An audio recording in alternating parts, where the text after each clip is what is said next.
love that you opened it with such a foundational question because I believe that when we hear priorities and prioritization, there's so much studies, there's so much information. People can come up with all of these different understandings of it to where it really can get a little confusing. If I were to simplify prioritization and priorities, I would encourage us to look at it as identifying what's most important. Another way to look at prioritization is considering your values, which really is another way of determining this is what's most important to me. So when we think about our values and our value system, we can go around the room and there may be some similarities and there may be some differences there. But our values, those are the things that are important to us. Those are the things that guide our actions. And our priorities are very similar. They're a little different from values, but they work the same way.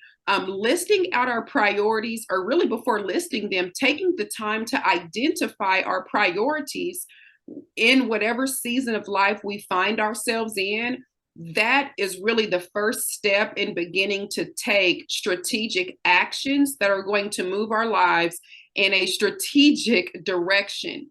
Without clear priorities, then a lot of times you'll find yourself either not motivated to do anything because you don't really have a clear goal, you don't have a clear set of priorities or values. So you may just be really lacking the motivation to do anything. It's hard to even get started.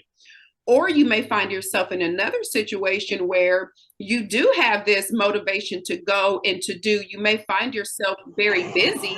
However, without having clear priorities, it's going to be very difficult to stay going in the right direction, in a specific direction, going after a particular goal, or even just the life that you're after, right? I think priorities really help us to clarify, okay, this is what's important to me. This is where I am right now. And these priorities are going to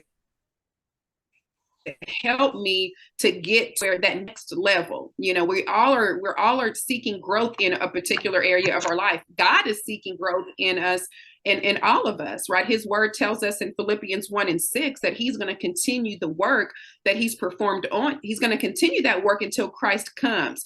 So priorities is not always about materialistic things or money or things like that, which I think a lot of times we can get, again, confused in that element. But just having those clear set of priorities, taking the time to identify them will help us to really get clarity on, okay, this is where I'm at. This is who I am. This is what God is working with me on. And this is the desired change or the results that I'm wanting to see in my life. Your second part of the question, as far as in those, this is one of the things that I've come to realize about priorities. Priorities make your decisions for you a lot of the times. A lot of times decisions are difficult for us because we don't have clear priorities.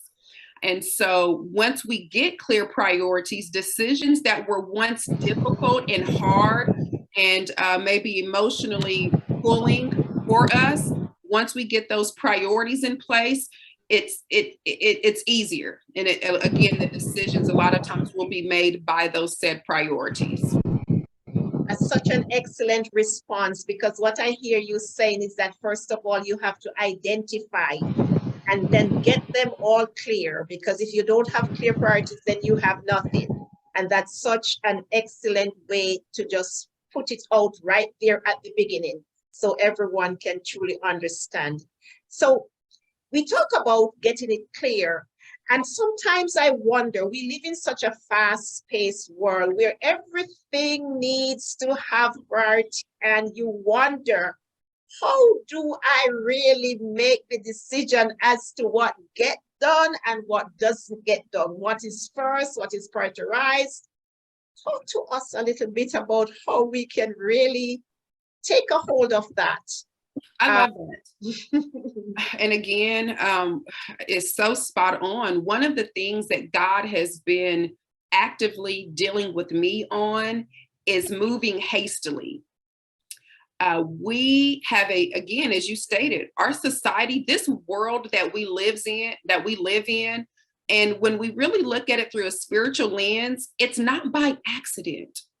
It's all spiritual. It's this spiritual rush to get us moving fast. That's when we think about anxiety and, all of the issues of our mind, where we're rushed. The world, the pace of it, it tries to push us. But being children of God, followers of Christ, when we look at him, and this is really active lessons that God has been walking me through. He's really been highlighting to me the pace of Christ. And if you look at Christ through the Gospels, he did not rush. He was stayed about his Father's business. He was definitely perfectly prioritized. He walked in love. He was not distracted. He wasn't deterred from why he was here. He stayed so focused on all those things, yet he did it with a composure, with a self-control, and with a pace that allowed him to be present right where he was, that pace that allowed him to relate. And he knew that if this is where I am, this is where I'm meant to be. So there was no phones, being distracted. I'm sitting here, but I'm really in a different place. All of these, technology and gadgets of today's society, they really all have a way of pulling and pushing us to where it really is hard for us to just be still and to be present right where we are. And it does throw us off to where it's hard for us to discern what is important. What do I need to be doing right now? Because even for myself, an example, on Friday, I had a couple of calls coming in. Someone in the office was reaching out to me. I was literally being pulled in 5 different directions at one time. And what I'm finding in those moments, I have to slow myself. Right? We have to understand that there are some things that no one else is going to do for us. And it's not to have a victim mindset, it's to really have a self-controlled, personal responsibility approach and attitude, understanding that, okay, it's not ill will, because again, in that situation, the 5 people that were calling me, there was no malice there. There was nothing wrong. This is just the season that I'm in right now. And every single one of those people, they needed something from me. It's my responsibility to understand and learn how to respond to each of these people while keeping my peace, while still walking in love.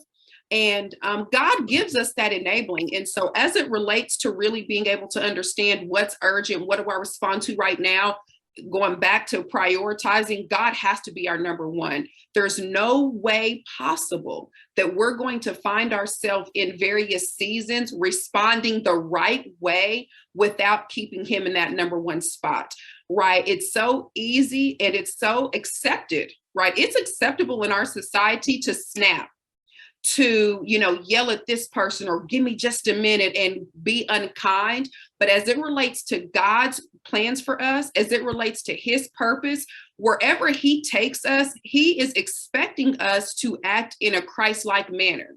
Now, we can put ourselves in situations, right? I believe that the majority of people that are living, they are seeking success their own way, and they're willing to practically kill themselves. Many people are, neglecting their families. And a lot of times people can be so distorted to where they think they're doing it for their families, right? And so we live in a society where, we will at all costs, let's win. At all costs, let's succeed. And many of the messages that we take in, they're feeding us that without us even fully realizing it. What I focus on and what I prioritize is success God's way. God has a good success that he speaks of in Joshua. He speaks of it in Proverbs. And that good success that I'm after is the success with no sorrow, where there's not stress, where I'm not having to kill myself to maintain and to continue living at a certain standard. And so that requires, again, walking like Christ. It requires us prioritizing him, prioritizing God's way, because if we're going to get it God's way, It's going to require us to walk God's way and to wait on him, and he will release it from his hand when he sees fit. The alternative is to prioritize what we want, prioritize the money, and it's going to require us to expend our energy. We're going to get it in our own way, and it's going to require us to maintain it ourselves, which is going to lead to that stress, that burnout, that exhaustion, that realizing, you know what, I wake up, I have all this money, but now I'm having to spend it on therapy, medicine, this and that. I can't even enjoy it because of what it required for me to get here. And I believe there's a better way for us to understand that before we get there. Wow. Ladies and gentlemen, I have to pause here because we are in the room and we are talking with Mrs. Margot Woodward, and she is sharing on the power of prioritization. And this is such, I said before, a potent topic. She just talked to us about how Jesus was not rushed, and he knew what to prioritize in his life. We're talking about how the world has us rushing